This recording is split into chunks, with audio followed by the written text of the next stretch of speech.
Okay, so now that we have a little background on chemistry and chemicals, let's talk about your study plan. Studying chemistry is different than studying a lot of other disciplines, and especially taking chemistry in the online format requires even better study skills and more student-directed learning.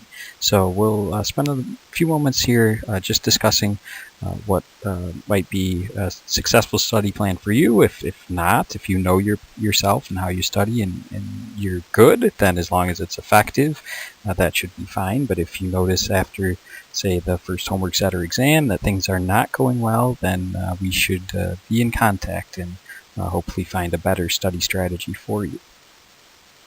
Now we'll spend a little time looking at the suggestions for this particular text. Karen Timberlake's a chemist who actually went back to nursing school to become a nurse and see how nurses learn and what's important. So this is an excellent text, and I know many of you are interested in nursing or already in nursing programs, so you can be very happy to know that this author has been there. Your instructor here has not, but at least the author has. So let's see what she has to say. Alright, so a few of the key features of your text. You have that periodic table on the inside front cover, which is beautiful. There's also on Blackboard under content the periodic table that you're allowed to use for the exams. So just make sure you see the differences between those two tables and realize that it's the more bare bones table there that's downloadable through Blackboard, not that inside cover of your text, because I don't want you even having the text near you. Then there's the temptation to use the text, and these should be closed book, closed note exams. Otherwise I'll have to make them much harder, so let's keep them closed. The other features that you have are a lot of tables with useful information on that inside back cover, and so we'll use some of that information from time to time, especially when we talk about certain aspects of chemistry this semester. There's the looking ahead at the start of each chapter to get your mind on what's going to be important in the chapter that you'll be reading. And then there's the learning goals at the beginning of each section, and a lot of the questions on the homework tie in very nicely with those learning goals to make sure that you are indeed learning what you should and being able to show that through your performance on the homework sets and exams. And then finally there's the glossary and index at the end of the text to help you with key terms or to be able to quickly find a particular topic that you might want to review. So it makes sense that you would take advantage of those features. So before you begin reading a chapter, please review those topics in that looking ahead. Make sure that you're ready for the next set of topics.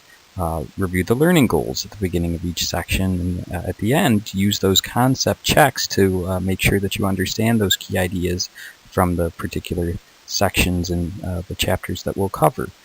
There's also sample problems, and try those associated study checks to make sure that you're getting the concepts and able to demonstrate that you have a good grasp on those concepts. And then there's lots of questions and problems at the end of each section and at the end of each chapter that although I don't assign particular ones, we have our homework set to work from, and that's what you're graded on, and that should get you in good shape for the exams. Each homework set ties into the same chapters as each exam will. But I would definitely encourage you to practice more, to try more things, especially if you're having trouble with a homework set problem and you've read all the chapters and listened to the lecture audio for the chapters that are on that particular homework set and you're still having trouble. Try some additional questions that are similar, and then of course reach out to me, let me know that you're having trouble, send an email.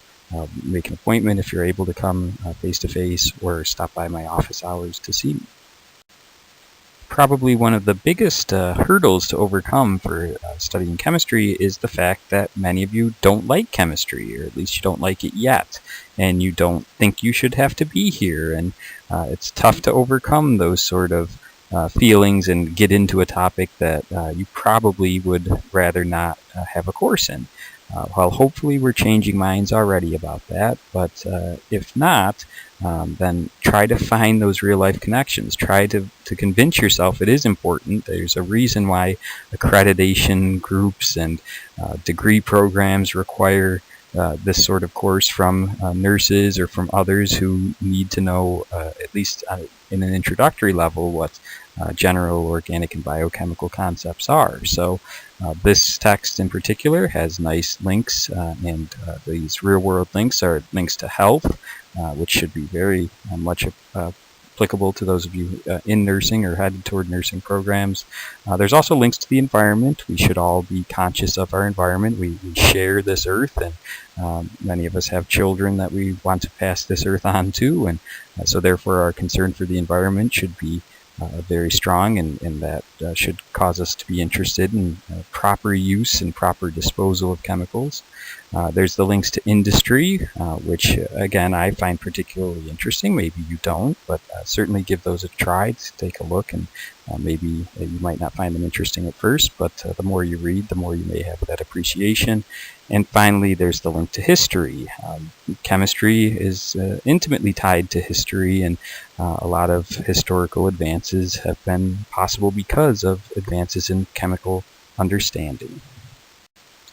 We have some beautiful chapter figures and diagrams throughout the text, and they do a nice job of doing macro to micro illustrations to show you what this atomic level that chemistry happens at, how it impacts things at ordinary scale, at what we call the macro scale, the scale that we interact with the world at here as living, breathing human beings. So it's tough to think about these invisible atoms and what they're doing on their own, but when you think about the evidence we have, the macro scale evidence, then it becomes a little easier. And a lot of the figures are bogus, the sizes are off, the colors are fake, but the pretty pictures do help us to at least wrap our mind around this foreign thing that is chemistry. There's also, again, an advantage to looking at the pictures. You can go right for them. You know, if that's where your eye's drawn, take a look, read the figure caption, find out more, and then go back to the text part and try to read through that and understand that more meaningfully now that you've been drawn in by the picture. And to just start to think of the world that you experience at the macro scale at this micro scale or atomic level.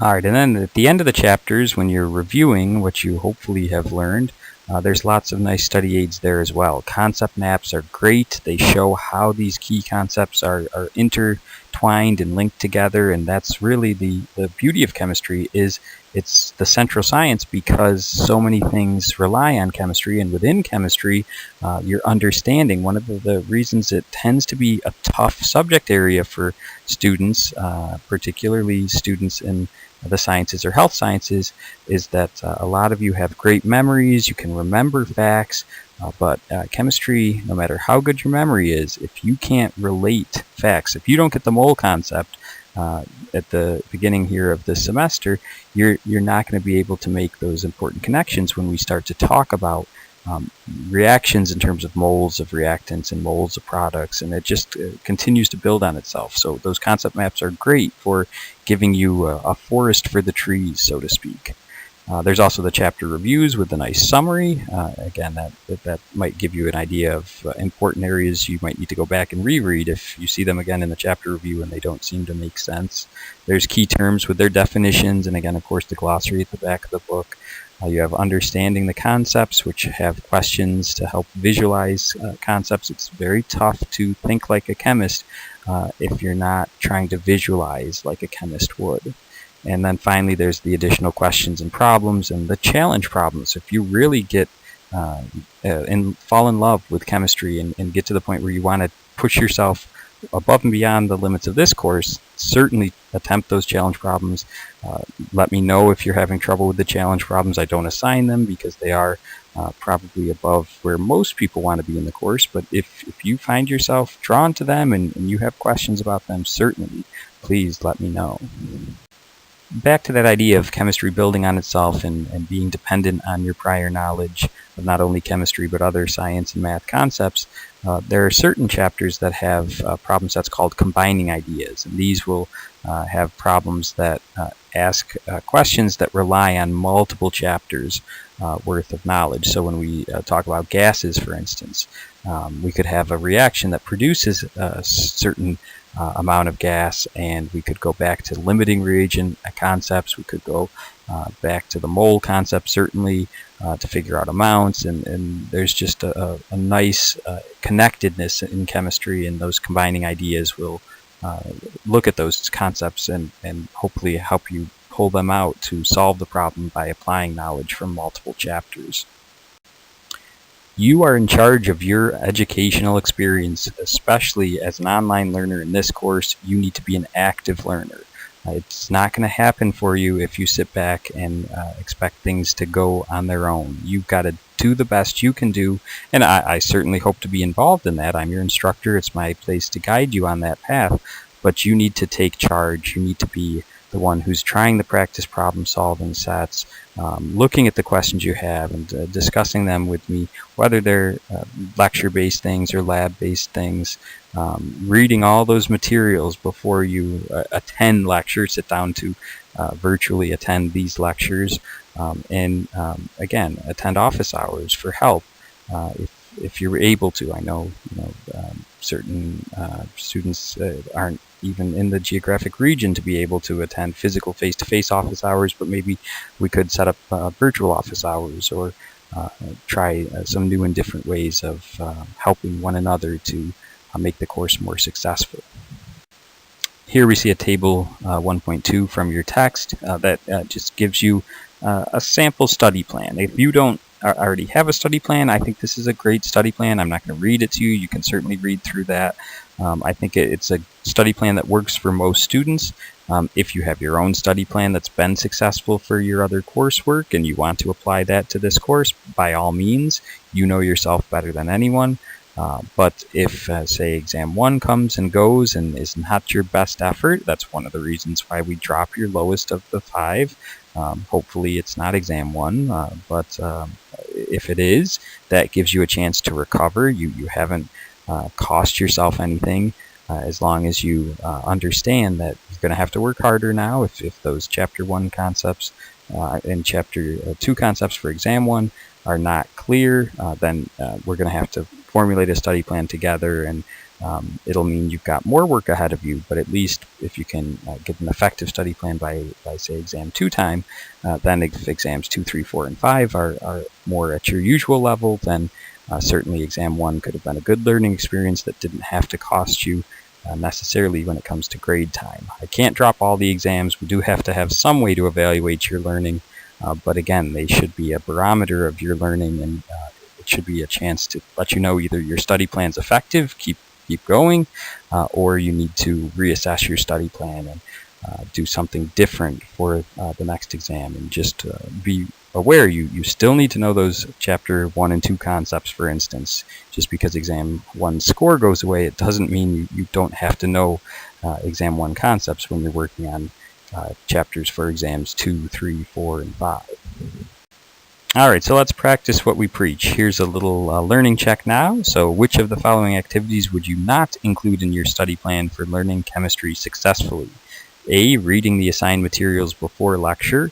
B, making notes in your text when you have questions. C, forming a study group. Or D, waiting until the night before the exam to study. Well, I hope this doesn't take you very long to come up with the correct answer, but go ahead and take a moment here to decide. Alright, and there it is. Hopefully it was quite obvious to you that waiting until the night before the exam to study is the one that did not belong in that list. The other ideas, again, some are easier than others. Certainly forming a study group may be difficult in the online format, but if you can, that would be a good thing to do. But waiting until the night before the exam to study is not a good thing to do.